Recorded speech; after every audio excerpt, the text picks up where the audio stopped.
Hi, Kathy Munso Day with another one of Arnold Lobel books, and this one's called Days with Frog and Toad. And the story I've chosen to read to you is called Shivers. The night was cold and dark. Listen to the wind howling in the trees, said Frog. What a fine time for a ghost story. Toad moved deeper in his chair. Toad asked Frog, don't you like to be scared? Don't you like to feel the shivers?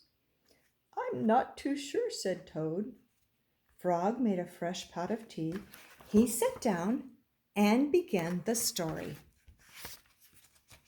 When I was small, said Frog, my mother and father and I went out for a picnic.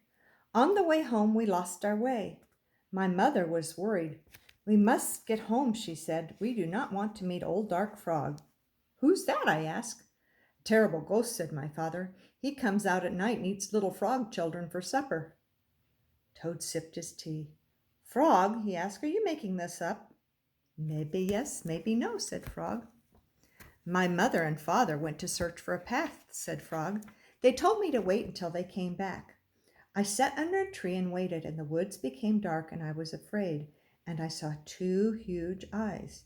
It was the old dark Frog, and he was standing near me. Frog asked Toad, did this really happen? Maybe it did and maybe it didn't, said Frog. Frog went on with the story. The dark Frog pulled a jump rope out of his pocket. I'm not hungry now, said the dark Frog. I've eaten too many tasty frog children, but after I jump rope 100 times, I will be hungry and I will eat you. The dark Frog tied one end of the rope to a tree. Turn for me, he shouted. I turned the rope for the dark Frog. He jumped 20 times. I'm beginning to get hungry, said dark Frog. He jumped 50 times.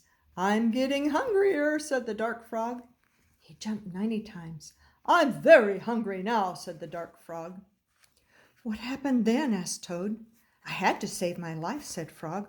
I ran around and around the tree with a rope and tied up the old dark Frog. He roared and screamed, and I ran away home very fast. I found my mother and father, and we came safely home. Frog asked Toad, was that a true story? Maybe it was, maybe it wasn't.